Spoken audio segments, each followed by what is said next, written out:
right, well, welcome back from lunch. I hope you enjoyed listening to Eric. I know that I did. Our next presentation, this is for our final breakout session. Antony Seppi, HCDC Director, Bill Tucker and Josie Dalton, Flywheel, Cincinnati, and Yasha Og with Emersion Design. They are presenting Filling the Sustainability Gaps, Accelerating Solutions for Net Positive Region. Before they get started, I will be passing out the sign-in sheets like usual for your license hours or your lead credentials. But with that, please help me in welcoming our presenters.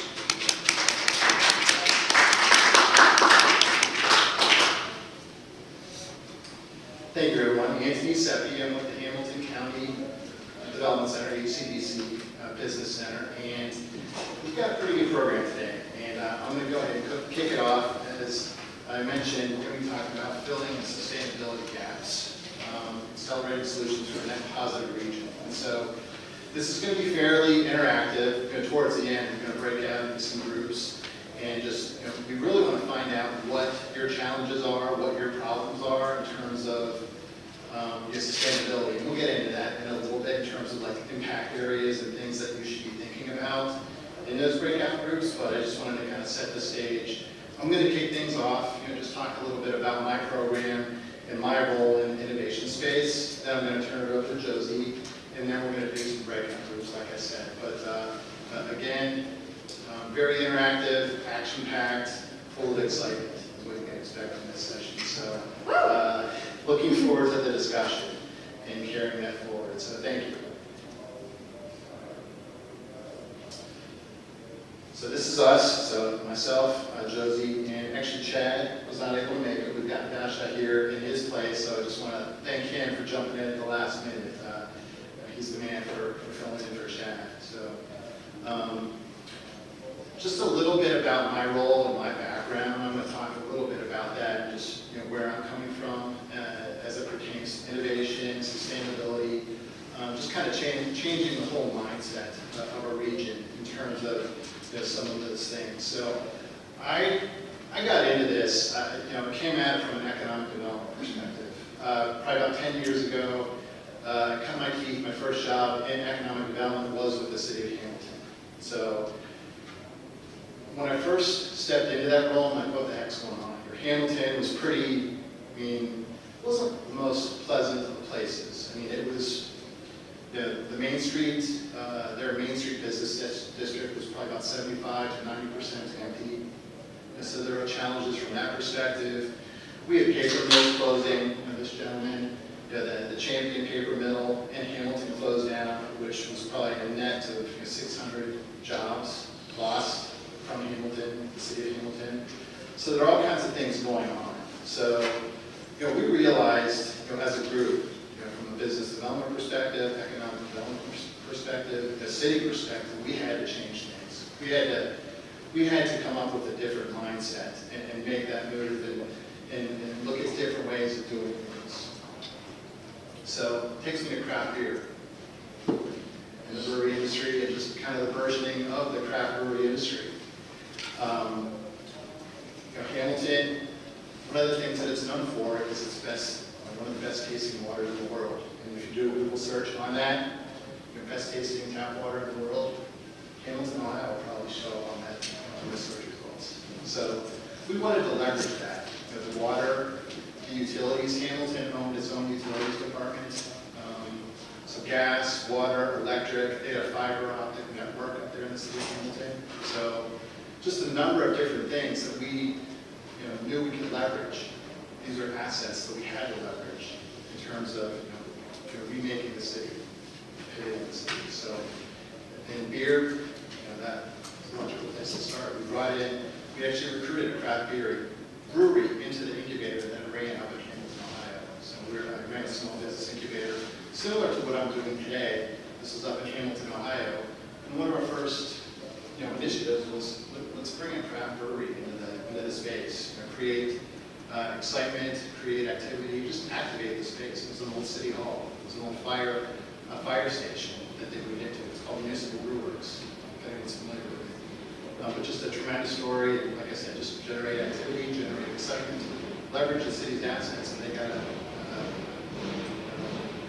really nice space to run and where we have to build their business.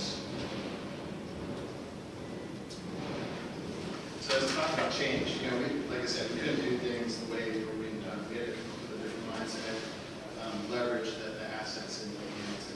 So that's what we did. I mean, we built a clean tech incubator, advanced manufacturing. We had a focus on water innovation. So as in my role there, I ran an incubator. We had an accelerator program that was focused on water tech and water innovations in the water space. So leveraging the world's best tap water in the world, we were able to bring in a number of companies into Hamilton, into greater Cincinnati that leveraged a good number of those assets. And with those assets, you know, there are challenges that we identified here in the Cincinnati area and the region that had to be addressed. You know, clean water, lead in the water is an issue, especially down in the Cincinnati core. A lot of lead piping going on down there. And so we brought in companies, we leveraged innovation here in the Cincinnati region to help address some of those issues. So, and I think we can do the same thing today, just amongst this group, identify challenges, and through my role in the innovation space, Josie's role, and other organizations' roles in the innovation space, I think we can bring some solutions to the table from the startup side of things, or the innovation side of things. So these are just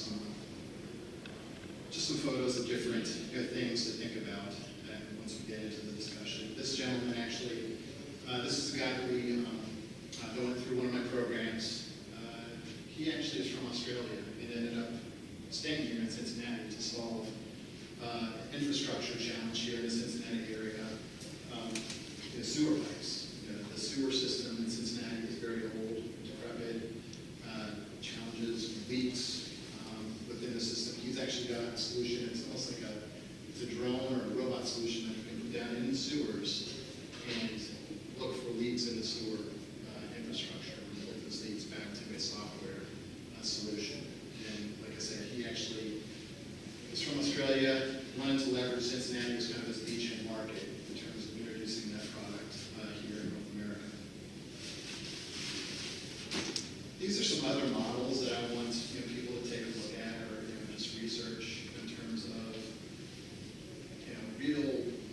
real world wicked problems that are out there that we're talking about. Touched on these a little bit, just from water, agriculture, housing, or some issues. But I encourage you to take a look at some of these sites, just the models that have been set up in terms of identifying challenges and presenting startups like innovation to solve those challenges. And again, this is my program, the Hamilton County Business Center. We're down in Norwood, right next to Xavier. This is my current role. I'm in this space every day. This is what I do. I'm surrounded by close to 70 startups that are part of our program. They're either housed physically on our location, or they actually can take advantage of the virtual program as well that we've put in place.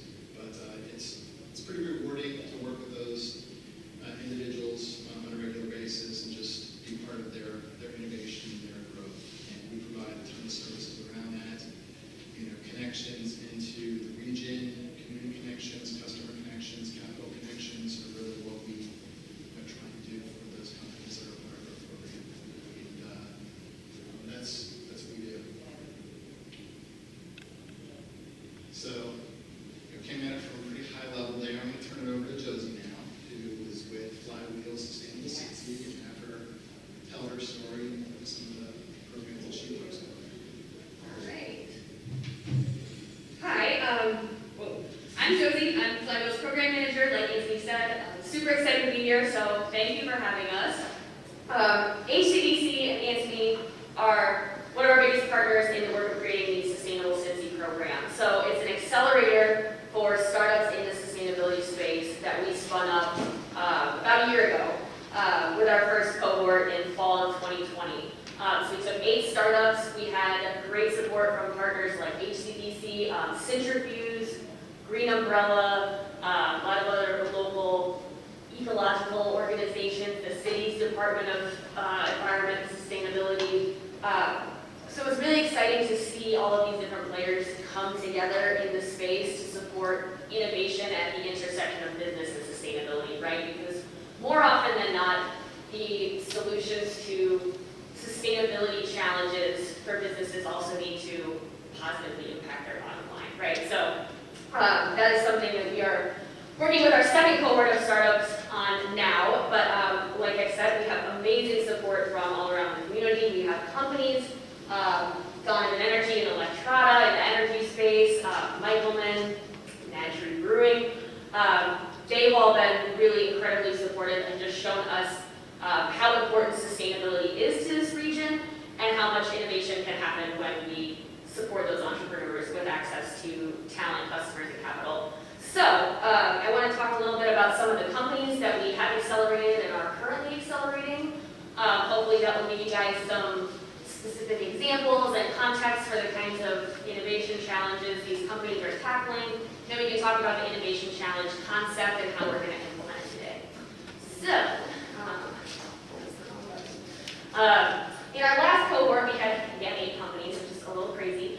But I want to talk about 2 of them on this slide. So, first, Swarm, over here on the left.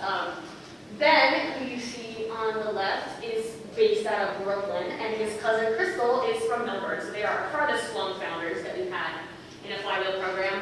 But their company is called Swarm, and on its face, it's an app that is a carbon footprint calculator for users to input things like the groceries they buy, the appliances they use, the amount of driving they do, and stuff like that.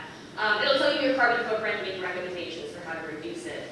But the app is free to use, so the revenue model includes life cycle assessments for companies like the P&Gs and Kroger's and other CPG and food retailers of the world to understand the carbon footprint of their own product for a fee, which they can then use in their marketing. Swarm has access to that data for their app. Everyone's happy. So the value of that for the companies is that they are able to better understand the carbon footprint of their products, make changes if needed, use that as a branding opportunity. But it's revenue for Swarm and additional data for their users, which contributes to, ideally, long-term lower carbon footprint. Be the Keeper is another one of my favorite alumni companies from our first Sustainable Cincy cohort. Brandon was originally a hobby beekeeper, and then realized that there was a big opportunity to improve the local landscapes for pollinators through pollinator-friendly gardening and landscaping services. So his business proposition is that you will no longer have to spend time, energy, money, whatever, over your idle, boring green lawn, right? Mowing the lawn, like making sure it's clean, making sure it's fertilized and weeded, whatever. If you have native plants, you don't have to do any of that. So it's cost reduction, but also environmental benefit. Okay, so similarly, 2 of the companies in our cohort right now, Blue Ocean Solids is a water treatment solid concentrate manufacturer. So typically when they do the process of like cleaning and treating the water inside like an HVAC system or something like that, they use a liquid solution, which is, you know, very inefficient and expensive to ship and all that, dangerous. Blue Ocean provides solid concentrates that are easier to store and non-hazardous. So the likelihood of, you know, needing to make a workers' comp claim goes down with a lower liability. It costs less to ship and store, all those different things. So again, there's a really high value proposition for a business to use solids, but ultimately the impact is that, you know, it's less water, less energy, less packaging, overall higher positive impacts on the environment. Mobot provides what she calls mowing as a service, which I love. So have you guys heard of like robotic lawnmowers or kind of like Roomba lawnmowers that are, you know, getting more and more popular? So Pena offers a service where you can essentially rent or lease one of these mowers to live on your property. It can mow every day, whenever you want. It's quiet, it's electric, you can even charge on solar. But for the users, they're ultimately buying it for the cost and convenience, as opposed to a traditional landscaping service, which is, you know, loud, and dirty, and gas intensive, and whatever. They have this quiet little room overlay that goes all over the place. And it's zero direct emissions, which is awesome. So, as we started looking for deal flow for this second cohort, after learning what we did from the first, we realized that, you know, sustainability is such a broad area that it's always hard to pick and choose where to focus, right? We'll always pick a handful of impact areas like building or water or agriculture, things like that. But we really wanted to seek companies that would make like real, tangible impact and have potential to grow through like market demand, right? So we were like, well, how do we find companies like that? Well, we have to find companies that are solving real problems. We need to figure out what those problems are, right? So we went to our sponsors and community partners and a ton of other organizations and asked them to submit innovation challenges. The questions were really simple. You know, what are some of the problems that you face in the sustainability space? What obstacles or barriers or things you want to do but can't? Why is it important to you? What do you think needs to happen to solve this problem, right? Like, what would a successful resolution look like? And do you know anything about existing solutions in this space? Right, so we took those and we used those as our sort of boundaries for looking for companies that would be inclined to solve those types of problems.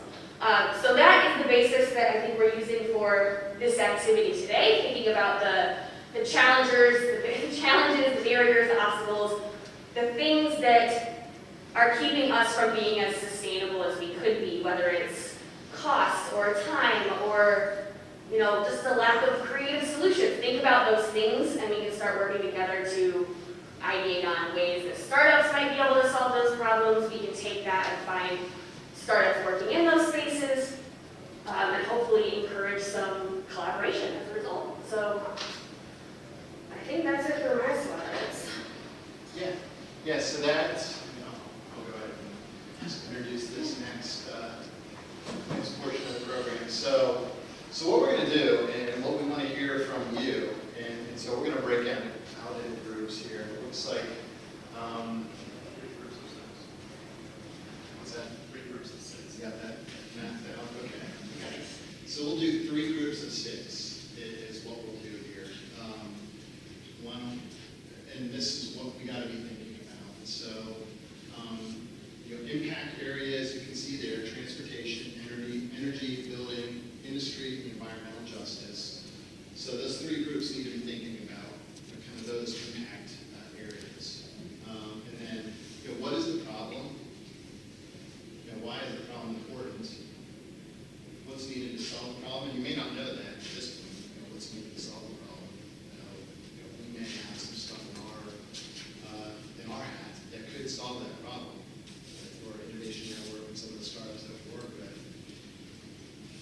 And then what does success look like? Or what are some of the metrics that you as an individual are trying to hit, or you as an organization are trying to hit? You know, what does success look like? What do those success metrics look like? So we'll break out into those three groups, and then I'm going to assign, or we'll assign, you know, an impact area, 1 or 2 impact areas to those groups, the breakout groups, so you guys can have some focus, whether it's transportation or energy or so on. So why don't we go? Looks like we got one group over here, 2, 4, and then 2 more. Want this? Yeah, all you guys want to move down into that section, and you guys are going to work on transportation and energy.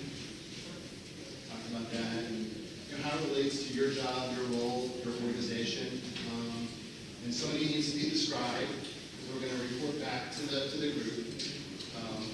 So we got that group, and then how about another group over here? So we got 4, and then you 2. Bring into this group. We will do. Why don't you do the building? Focus on the building impact area, and then what do we got left? We got 1, 2, 3. You guys doing this? Yeah, I'm in. Okay. Yep. So we got a group right here. You guys will focus on industry, and manufacturing, materials, Make sure you take notes, hit the scribe, pick an individual that's going to report back to the group. Got it? Make sense? We'll be walking around if you got questions. We'll be walking around to help facilitate, prompt some thinking and discussion.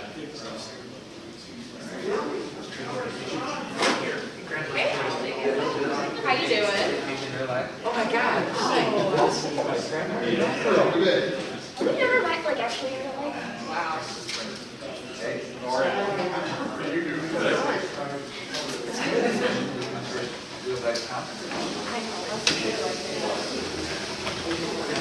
Use your board for scribing.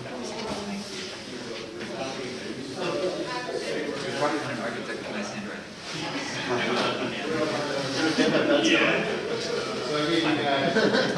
All right, pick up the pen. Thank you. Okay, so we have industry. These guys will do Environmental justice. industry, environmental justice. Bottom Make sense? I think it's two separate lists, but we can start with industry. Challenges that you find in your work environment. Quick intros. What are the major challenges that you find? Yeah, Steve King, I work with a company called People at Your Service. We're outsourced sales and marketing. We got a client in Donovan Energy, and so I'm here kind of working with them and on behalf of them to represent them. The idea here is come up with some ideas as like the to some innovation challenges for our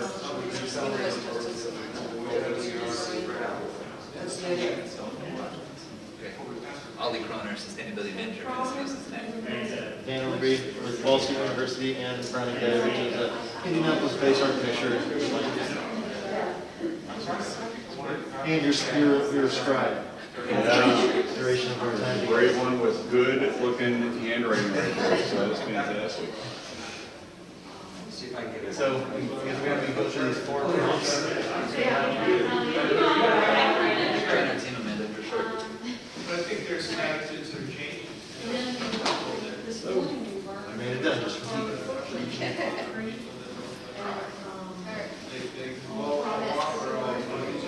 Industry is a giant energy hub.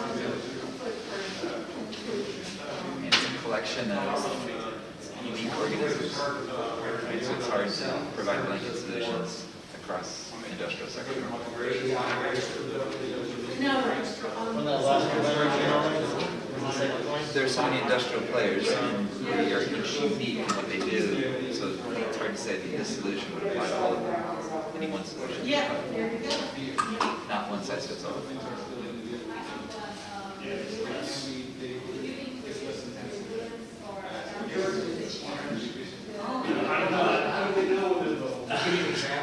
I see them all over the place in town.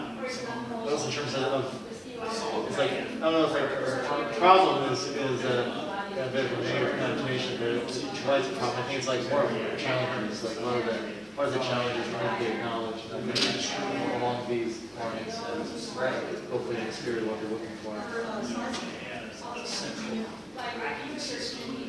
What else?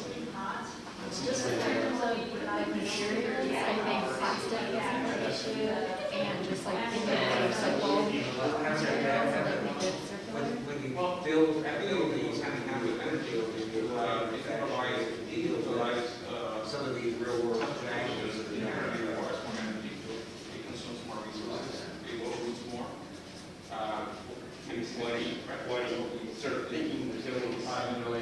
Environmental and human health consequence of industry.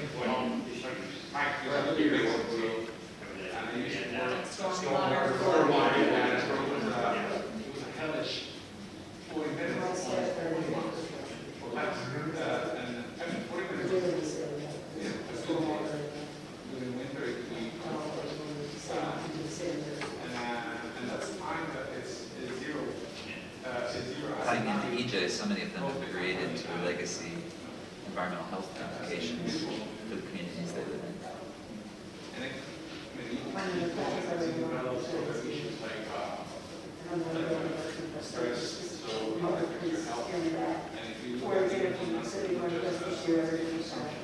of heat was increased the need for generate electric generation, because they normally wouldn't use air conditioning.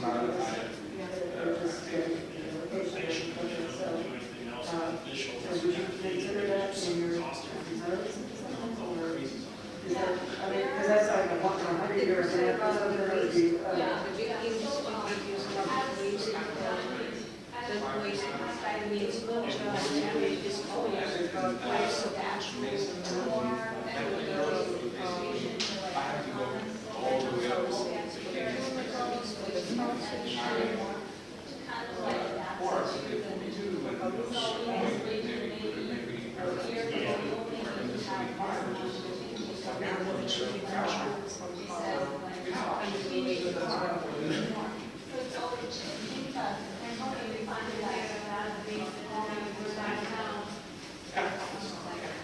But has that changed the mandate? So that's Are there any areas where, from a Cincinnati standpoint, we have all these different manufacturing companies, are there ways to place that waste from one company and get raw materials for the next company, so that becomes more of a circular Cincinnati economy versus bringing in virgin materials outside of the Cincinnati area? And how do we measure or track that as a way to create that as an economic model?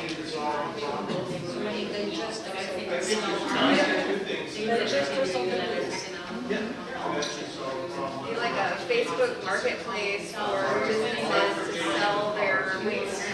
Yeah. As part of that waste heat. Electricity, which means now you can filter one smokestack as opposed to everyone. So that's and also eventually self-driving cars. All the architects would want to make them. That looks so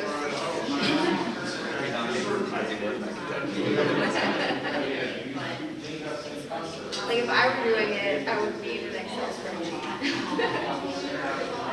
Sounds great.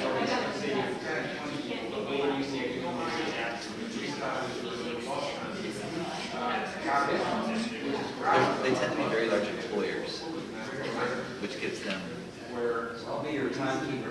political. That's part of the, probably part of thinking the last few prompts about working to solve the problem and success would like, I think, problem users, business, customers.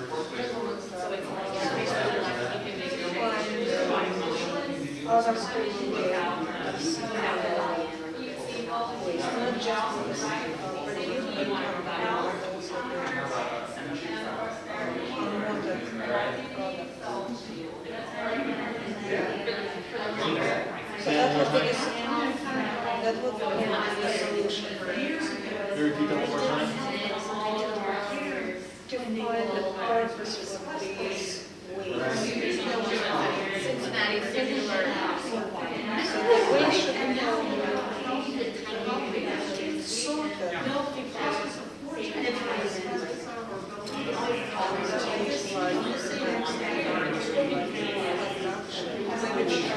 No, it wasn't.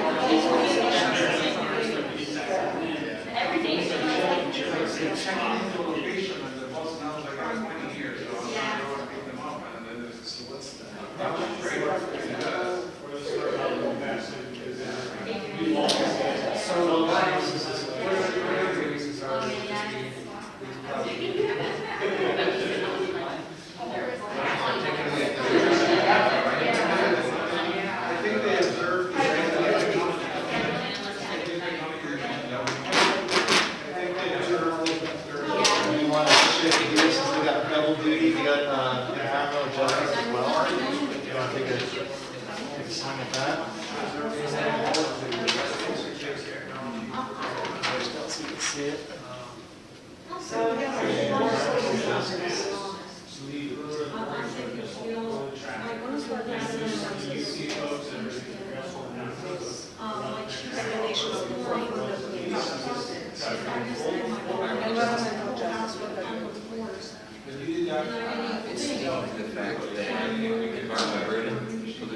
some tend to be concentrated in different parts of particularly disadvantaged parts.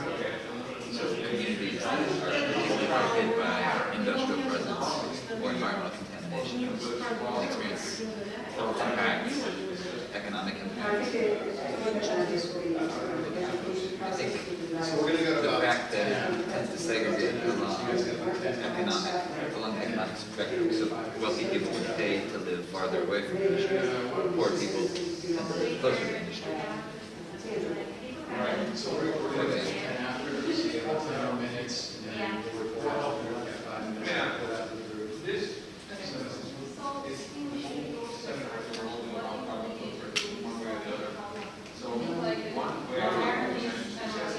So just to let you guys know, if you haven't been told yet, we're going to go until about 10 after. So we have about 10 minutes. And then we'll report out to the group, we'll have 5 minutes to report out to the group. Hey guys, doing okay? Yeah. Your handwriting looks so much like mine, it's freaking me out. Like, I write the same way you do, just a little bit messier, and it's very Lowercase letter, yeah. So that was the first one, I was just kind of hearing the conversation on the side.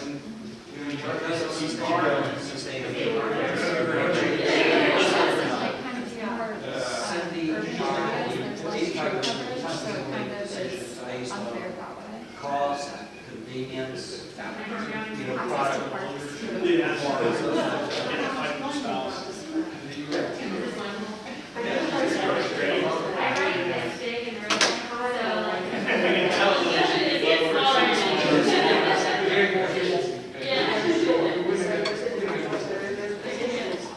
Aren't there long enough to experience the entire and so their responsibility and their cycle, and so if it's not a return, no matter whether that's an hour or The most striking stats around this for me are the fact that in Cincinnati, we have a 25-year life expectancy discrepancy for one neighborhood based on what zip code you're in.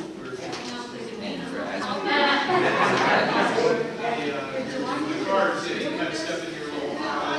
and an 80-fold difference in how likely you would experience asthma as a kid, depending on which neighborhood you live in. These are real, deep-seated realities in our community.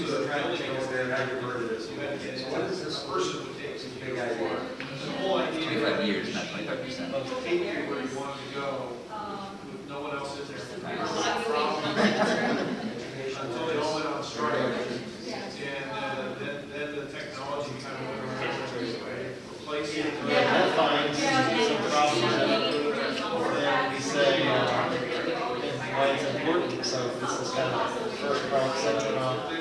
What do you do to solve the problem? You know, the idea that it's Very high level. actually the interesting thing is it's like the more I think this is one of the world's hardest questions. everyone and how more not be safer at all So I would it's interesting future and I kind of like many of these problems were created by policies of the past. listen to the And we continue to live so there are policy things that make it correct, but they will take time. I'm sure there'll be a lot of people that are like, well, I don't trust it, or I don't want to, you know, like driving. Grandkids who say you guys make some really smart decisions.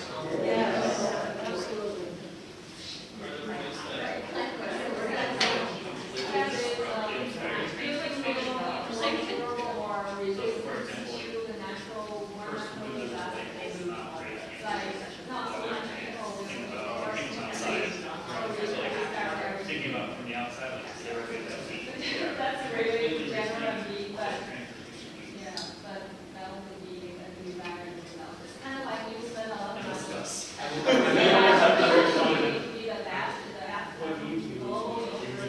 That's exactly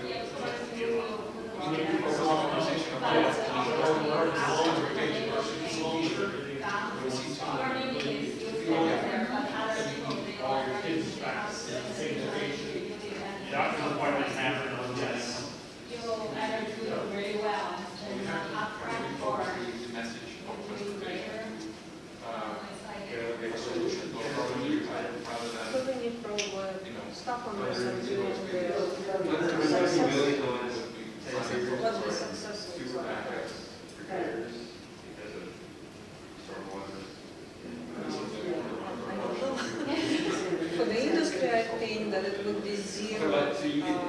waste that they lost. Over hospitality and we're gonna upgrade the infrastructure. They would have been from the justice and so that's what they would have been on preventative maintenance and schedule. They would have not anywhere as one of the assistants. What about here, what does it look like? You guys trees Well, in there. it's not fixable. The more people leave, the better environment, right? Just more fair. I think it's impossible to improve things that aren't measured, so I think we have to start by really facing some of these inequities and discrepancies and basically as a community driving towards seeing different outcomes. So I think part of the solution is to also understand what some of those critical metrics are and work to improve on them. Something like that. And I'm sure there's lots and lots more of those things. So it's like it's about improving colors. It's how would you suggest, just from a municipal standpoint, what's the right wording here, kind of like trying to find the appropriate metrics and improve upon them over time? I can get technical in this. We talk about distributional equity. So the indicators across the neighborhood, percentage of drinking and life expectancy by neighborhood, to body of data. But then we separate that from what we call procedural equity. So that's more about inviting community members who are experiencing environmental injustice to the table and developing policies and programs. We need those two again, this one here. Distributional and procedural.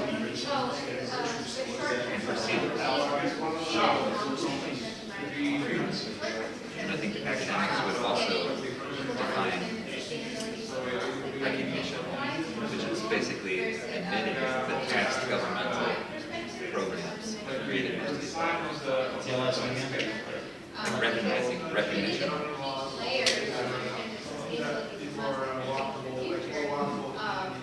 There's more chance of happening. Are they thinking, keep thinking about it?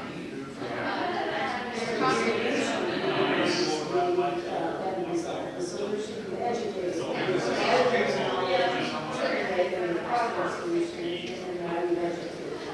Something to make them hear them, so that they're up at night thinking about it. We talked today, you can't present in your life to Tree planting in neighborhoods that about it and are under canopy, rather energy efficiency, and neighborhoods that are underperforming.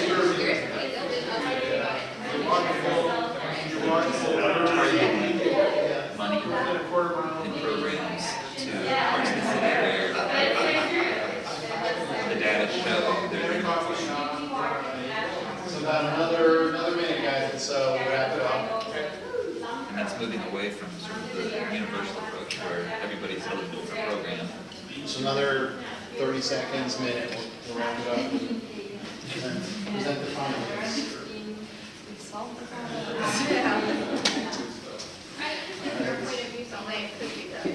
Yeah, right? Wrap it up. Another minute, we'll wrap it up.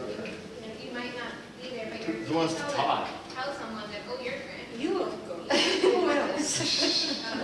Nate said to me, you did, like. You put I'll all. interpret the city. You want to do this one, I'll do the industry. I'll talk like circular economy, zero waste sort of stuff. Or maybe you want to talk about industry? Yeah. Social works more than staff. I'd be happy to, but I would invite anybody else to do this because I've already spoken today.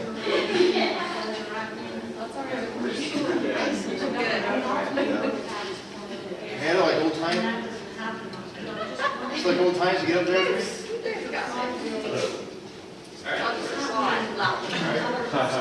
Oh, here's that. You guys ready? All right, so we're gonna have everyone sort of share with your work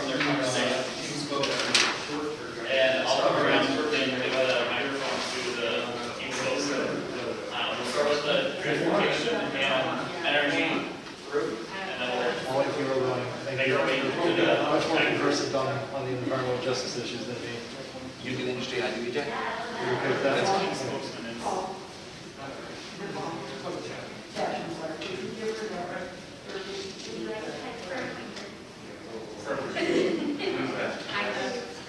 All right, so.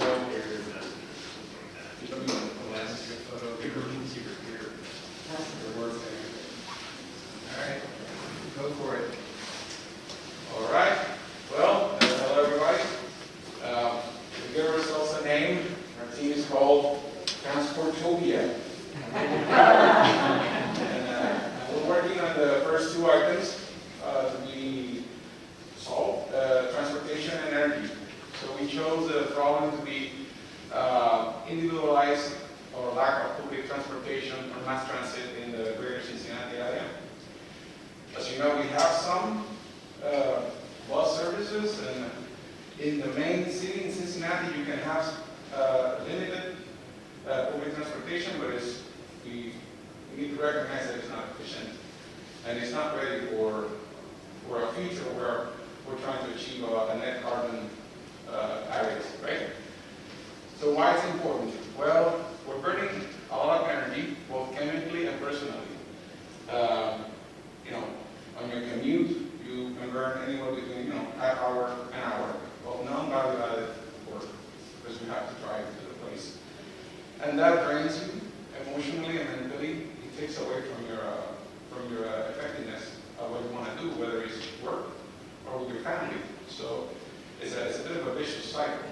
So having a robust public transportation system would enable us to eliminate both consumption of fossil fuels and other energy sources, and also, emotional energy, which is something that we need to also take care of. So what do we need? We talked a little bit about different technologies. We talked about, electrification of vehicles, both at the single transportation level, but mainly looking at mass transportation devices that can utilize new technology that do not rely on fossil fuels, and self-driving technologies that also take away the stress from everybody in a given vehicle, so that they can be more efficient and use their energy in value-added activities, even while in the transportation process. We talked a little bit about maybe automated transportation scheduling systems that in the future, these mass transportation devices would be smart enough to understand what's going to be the traffic, what's going to be the flow pattern, so that it can self-schedule itself accordingly, so it knows what's going to be I know it sounds a bit like science fiction, but imagine if you could get to the station and the station already knows you're going to get there. So you go from your house and you either take your car to the central point where the mass transportation buses are, or you use Uber or Lyft, and there's a way to know, okay, I have 20 commuters that are going to be going to station 1, and station 1 is ready for you when you get there. So there's less time lost and less energy consumed, right? So it's just like right now we're in a vicious cycle of energy loss, both emotionally and in fossil fuels, because we travel individually. We can revert that cycle to something that then becomes a positive, or a net zero activity in terms of energy consumption or loss. We also talk about design, right, of urban areas where you can do the chores that you normally do right now, that you have to get in the car to go to the grocery, the pharmacy, activities with your kids. Well, if our urban design and construction codes would allow for it, then we can design new spaces that are efficient, that eliminate the need for the problem, right?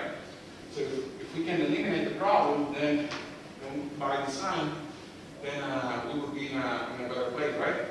And then what does success look like? Well, obviously, reduction of energy consumption that can be measured by less carbon emissions. And when we talk about personal, well, we have less issues in the community, right? Less violence, less crime, a better living experience, let's just call it that way. And then we look what's that? Flexible schedules.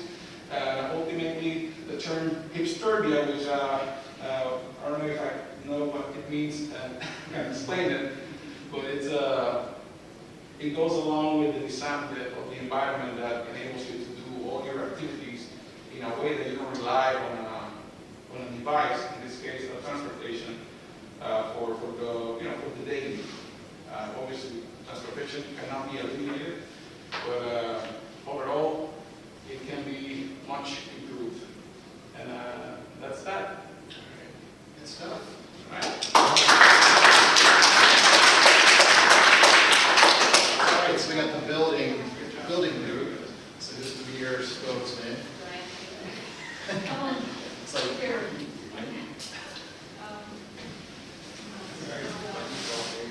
okay, can you hear me?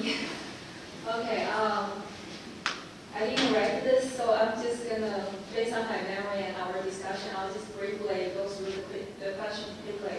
So the problem is the building's resilience to the climate change. I mean, that's pretty much what we have been talking about. So we have other problems, but I think we are focusing on this one for now. So the problem is, as climate change, those sea level rise, extreme weather, extreme heat versus cold, and flooding issue, tornado, all that type of issue. That's a problem, like how buildings are reacting or resisting to those challenges. Why the problem is important is because it's directly related to people's life safety, health, wellness, and wealth. So that's very important.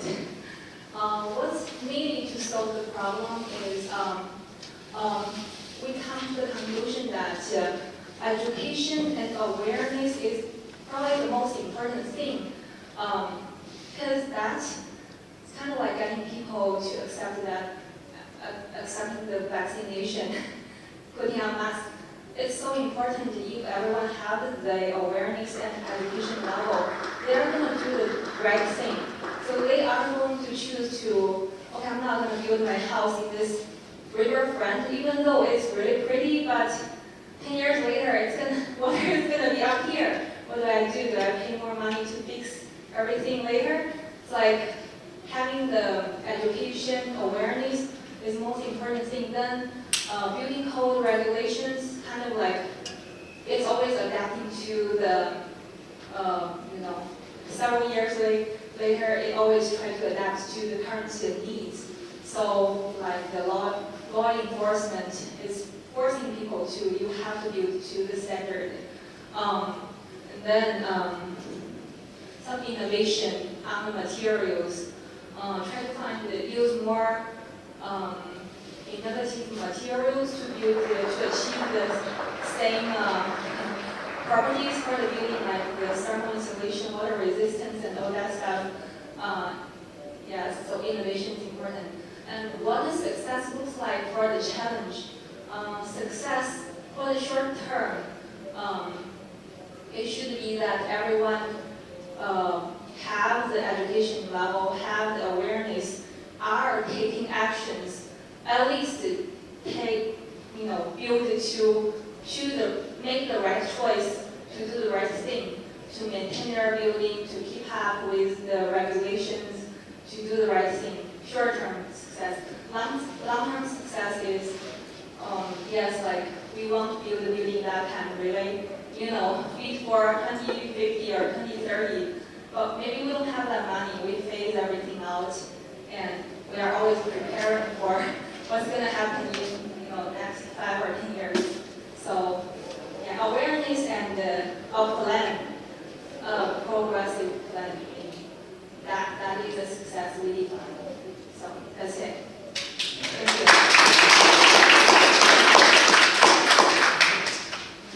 and then our final group, thank you. Final group, so we got, you guys are talking about industry and then environmental justice. So I know that's a lot in the next 5 minutes. 2.5 minutes apiece. Yeah. start with the first one here. Industry. If we just, looking very broadly at these, they're energy hogs, lots of resources, they're water hogs oftentimes too. Industry captures a very broad sector. There's many different things that can constitute industry. There's a lot of materiality, and we talked about certain types of products and what some of the impacts would be with those. Just going to slow down a little bit so we can hold this up. There's an environmental and human health consideration in terms of impacts. Special implications on local neighborhoods. Thanks, Amanda. There we go. Look at that. Right at the corners. So the burden of industry, as much as we need it as an economic anchor, falls disproportionately on neighborhoods, on local neighborhoods, in a way that is not equitable. There's waste in the form of pollution, solid municipal waste, energy, heat. And then we had a discussion that went more broadly into these industrial cycles, looking at local inputs, local outputs, and are there ways of connecting those dots, of maybe moving toward a holistic approach in which we might be able to start to achieve the circular economy, some of the notions lifted up today in different tracks about eliminating the concept of waste. There's my 2.5 minutes. All right, and Ollie's going to step up here and summarize. Okay, to tie these together, we all agree that environmental justice was the hardest thing. The ones listed here. And to tie industry to environmental justice, quick story. Mill Creek, everybody knows it. Poor environmental reputation. Used to be called Makatiwa by the Shawnee. It was renamed as Mill Creek to attract industrial presence to the region to grow the economy. That was viewed as progress, right? So this was institutional policy to attract industry to the region. Today, it's a corridor of environmental degradation. We see from neighborhood to neighborhood a 25-year difference in life expectancy in Cincinnati, an 80-fold difference in asthma rates in kids. But how do we fix it? We're dealing with problems that have been 100 years in the making. How do we fix it? We realize that we're doing fairly well in areas where we've defined metrics to measure and set targets toward them. So at the center of it, what are we going to measure? How are we going to move toward it? We outlined 3 different categories of how we can think about this. 1, recognizing that this is a problem that we created and that government and business plays a role. 2, that often policies and programs are designed by subject matter experts, technical experts, not the voices of the people experiencing the impact. So we call that procedural equity, inviting them to the table in designing programs. And then distributional equity, distributional justice, looking at the measurements as they unfold geospatially across the city and beginning to target areas that have fewer trees, areas where neighborhoods are paying more for their utility bills because their buildings are in disrepair, areas where they're not serviced by public transportation, targeting resources to the areas in need.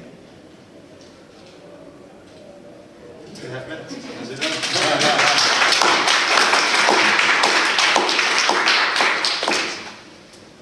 All right, thanks to everyone in the groups for the feedback, the brainstorming there, appreciate it. Again, we wanted to make the session as interactive and leave the session with these thoughts going forward. And we've got some things to chew on in our groups. HCDC, Sustainable Cincy, and emersion group, and everyone here. So we're going to take this and chew on it. It's great stuff.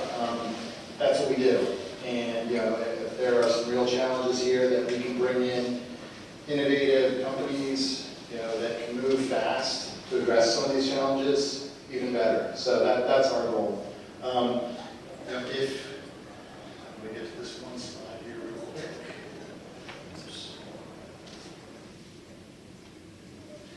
If you didn't get a chance to really get down on paper what you're thinking as it relates to your job or your organization, we can get this material to you. You can submit something on your own through, we've actually, as Josie illustrated in her presentation, we do have a form that you can fill out that addresses those challenges, those impact areas, and how relates back to your organization, your business, your personal life. So, so with that, we'll go ahead and close things out. Thanks again for attending our session. We appreciate it, and we'll be around for questions. I'm not sure if we have time, or we have a few minutes left. I think we've got till 2:30 or so. If anyone has any questions, for the group or individually, we're here. So, anything. Does anyone have anything before we close it out? Questions, concerns, comments, thoughts? One question that I got: did the session that we have, I'm curious if it ties back to your roles or your jobs that you have today, the discussion that we had. I'm just curious about that. Anyone have any? Does it tie directly back to what your job is with your organization or business? I'm curious about that. I see some yes, it does. That's a good thing. I'm glad we connected on that level, so appreciate that. Anything else?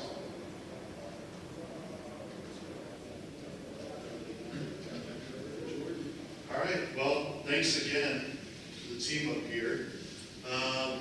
So for now, we have another short break until 2:45. Then we'll have our closing keynote over in Northern Lights. If you missed the sign-in sheet for whatever reason, please sign it on your way out. And that is all. Thank you, everyone.